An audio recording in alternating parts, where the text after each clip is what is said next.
with the architects. We looked at a couple other municipalities, we looked at the county, we looked for some piggyback opportunities so that we could perhaps save some money and get done quicker.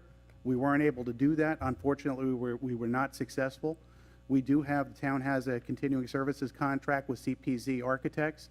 However, in order for us to have them actually go ahead and do some work, it does take certainly a motion and consent from council in order to do that. And so what we're asking you tonight is for your approval for us to do that. There's a memo that's in your book. We've got a not to exceed in there, a 13.5 on that. We certainly want to keep that number as low as we possibly can. But they've been through this process with our boards. They certainly understand the intent and the design standards that we're looking for. And this is really, from our standpoint, the best course forward for us now. The sooner we get them started on it, the sooner we get out to bid, the sooner we can get the construction done and open. One question, Andy, with regards to an estimated cost. Listen, the perfect example is the Kessler, that relationship that we established a budget for 30,000. You promised not to exceed 20, and it came in at 18,000 and something. Right. So with regards to what we're looking at from financial perspective, commitment for these services, roundabout figures, so that all of us, I think, know what that number is. Well, that's why we have that number 13.5 that's in there now. Yeah, it's in there now. And the way that's calculated. We didn't say that, though, but yeah, we didn't say that. 13.5. Okay. 13.5. Okay, correct. that was it. Okay, I'm sorry. 13.5. All right, Freddie? Just quickly, Steve, I can tell you this because Willie's not here, but he's assured me that once this is approved, he's going to have William M. Bradley surveyors over there and shoot the elevation. And once they shoot the elevation, we're going to start moving fill. So I'm happy that you're saying for the first of the year, I'm hoping we can do it. It's going to be close, but I think Willie's working towards the same thing and everything. And Great. So I think we're all going for the same thing. It's a team effort. Thank you. Okay, got a motion and a second to approve. Any members of the public wish to comment on this item? Newell?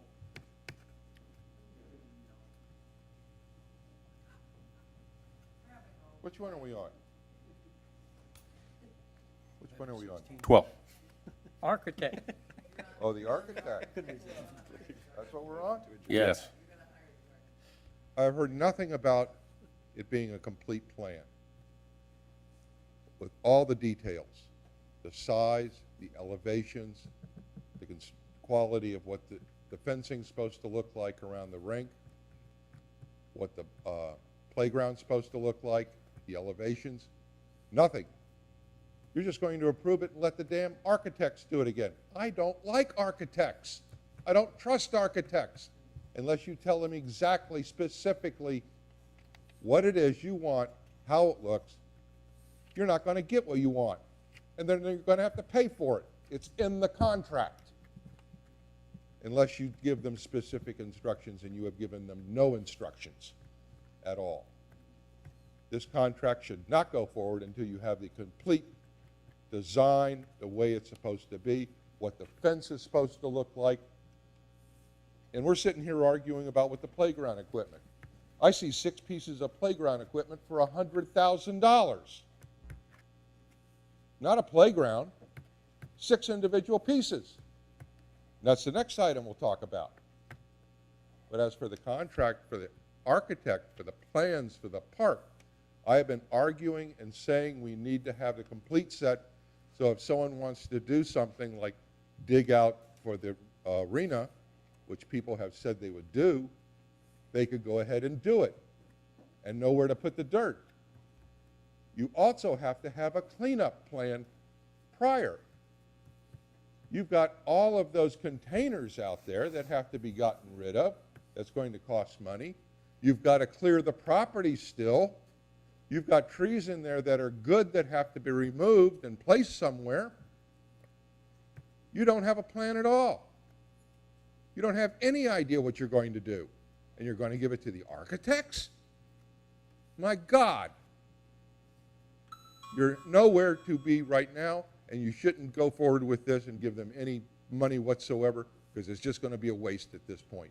and it'll come back and have to be rewritten and rewritten and rewritten over and over and over again with more costs until finally they've eaten up every cent of the park's budget, and you still don't have a set of plans. Any other members of the public wish to comment? See no further public Mayor. comment. Yeah, well, I'll get to you, Freddie. Public comment is now closed. Yes, Freddie. I think I can answer. I think we need to answer Mr. Hollingsworth. We have a set of plans. Willie is working on the plans personally with William Bradley. This here is for the bathroom. We have to have an architect draw up the building. And that's going through. Your plans, anytime you want to go, you come in and look at Willie's plans. They're sitting on his desk in there in William and Bradley. Everything's there. We're not going for the ring on the, where that's going on. That's not even part of this right now. Right now, we're trying to put in a parking lot, a bathroom, and a playground. And that's what we're going for, and that's all. What is that? Yep, just the motion to approve a notice to proceed CPS Architect for professional architectural service for design, construction, plans, permitting, construction oversight, and completion certification for the restroom structure of the town's fishing hole park. That's the whole park. Restroom structure. It says restroom structure. The restroom is for the whole park. It says restroom, singular, restroom structure. Restroom, I know, I'm not going to debate. Listen, we appreciate it, Newell. Okay, any other questions, comments, or concerns? We have a motion and a second to approve. Erica, call the question, please. Councilmember Jablonski? Yes. Councilmember Fisickelli? Yes. Councilmember McKay? Yes. Vice Mayor Bright Cruz? Yes. Mayor Nelson? Yes, item number 13. A resolution of the Town Council of the Town of Southwest Ranches, Florida, approving the purchase and installation of playground equipment and related products and services for the Country Estates Fishing Hole Park from Game Time Division of Playcorps Incorporated, Dominica Recreation Products, for an amount not to exceed $100,000, authorizing the mayor, town administrator, and town attorney to execute any and all documents necessary to effectuate the intent of this resolution and providing an effective date. Thank you, Erica. Andy, I think that, what do you have, December, you're going to do a presentation? Yes, Mayor, on this December is item? going to Okay. come back for this one. Thank you. Okay.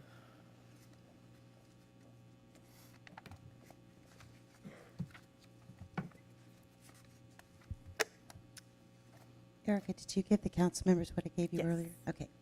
I'm going to hand some views of the proposed structures out to the public so they can look at. You all have copies of this in the new packages that you received from Erica today. Particularly, you may have already seen this. Okay. What we have from Dominica Game Time is a proposal from their Nature Play modular playground system. The Parks Board has given us direction in the past on things that they'd like to see. We brought forth to them 3 competitive proposals and 1 older proposal that did not opt to update their proposal for the new budget, which is approximately $100,000 that we can spend to both purchase and install permit, sign, seal, drawings, basically soup to nuts, the provision of the playground.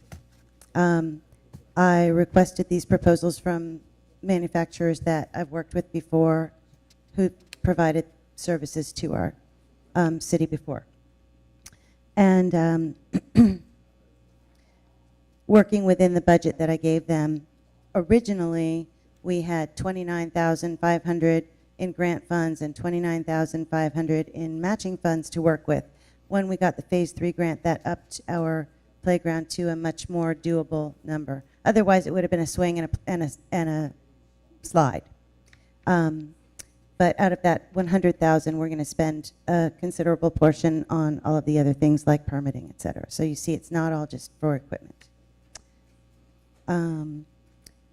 We looked at some traditional and some less traditional systems, and kind of the Parks Board settled on a kind of marriage of both. So you see the main play structure has a number of play events coming off of it. It's in the shape of a treehouse. It's got a couple of slides and climbers, an ADA transfer deck. There's a swing set that has a swing for both a belt seat for older kids and adults and a child's tot seat. There are some stepping stones that are in the form of mushrooms, and they've laid them out here like a little table and chairs for a tea party. The play design, the custom design stuff is from the Nature Works, the ant hill and the little signage, the telescope. These all come from different play lines that are modular. You can add pieces to these, and they call it play pockets. So you could have a play pocket that's about birds. If the Astronaut Parks Foundation or another grant wants to give us more funding for this playground later on, we would add to the theme of that particular thing later. So the telescope would include, some other play events that focus on that particular play pocket. And I don't know if that's very clear. It's a little hard to describe. Thank you, December. Council, any questions of December? I guess how much grant funds are going towards this? For the total of the playground, we're going to spend $159,000. Out of that, this is for the Phase 3 grant. Out of that, 94.5 are grant funds and 64.5 are matching funds. The Phase 1 grant is a 50-50 grant, but each of these grants have different amenities that they pay for. So out of those two grants, you've got $210,000. Out of the $210,000, you're going to spend approximately $159 on the playground total. That includes site work, drainage. We'll do positive drainage out there. There will be fencing around it. The grant will pay for some of that. So the playground and the play equipment, and just to get kids on that playground and playing, it'll be about $100,000. It's money we have to expend before we get back, correct? Yes, these are reimbursement grants. Steve? Couple of things. As far as the material that is going to be surrounding these playground units, what is that going to be? Engineered wood fiber mulch. Okay, and is that's separate? Is that part of what's above the 100,000? No, it's part of it. I think you may have the price sheet there. If you'd like to run through that, I'll just show you that looks like about the first 10 items are actually modular pieces from those little play pockets. Then you've got the main structure, and the items that included in the structure are 2 slides, a climber, a transfer deck and stairway up, and another little climber. So 43, 628, and 10, 667, approximately in the middle of page 1, that's the main structure. Right. Okay, and then after those structures, you can see the items that are the products and services that are related to the playground equipment, the engineered wood fiber, to the ADA, IPMA, IST, STM standards, the geotextile that goes underneath the fabrics, it blocks weeds, the actual installation costs, the permitting costs, and the drawings, the sealed drawings. So you can see those costs do actually add up to quite a bit of what we're spending on this. Okay. And does this allow for, in the future, any sort of a structure above it to provide shade? Absolutely, absolutely. The height of this structure is I'm sorry, I don't know the top dimension of it, but the shade structures are designed to go over most of this stuff. And as I told the Parks Board who did ask that question, we'd love to see these structures be completely shaded like we've seen in some of the other parks. We could spend a really lot of money just getting shade out there and not being able to put the playground equipment itself. Right, right. The idea that the representative has presented, pardon me, shows a lot of trees in the area, and that's something that I would like to do, is to get as much canopy shade in there as possible without jeopardizing the installation, Right, tree roots and such. You don't want kids tripping over those. right. Okay, great, thank you. Any other questions from December before we open up to public comment? I make a motion for, We have that. We have a motion and a second. We already have a motion? Yeah, didn't we have? I don't think. I don't think so. Okay, I apologize. I thought we did. Yeah, I make a motion to approve. Second. Motion and second to approve. Open it up to public comment. No. If you'll take a look, there's a total of 7 items which you are paying, and that includes the cover on the floor, on the ground. That's the 7th item. There are 6 objects you are buying for $100,000. A swing set which consists 2 swings. Oh my. How many kids you going to get in this park, kids? You got a treehouse type thing, which looks like maybe 2 kids can be in it at any one time. That's how big it is. I've seen bigger ones at the kids' store up at the mall. It shows absolutely no imagination, no design, no flair. It is something I'm embarrassed that this town would even consider.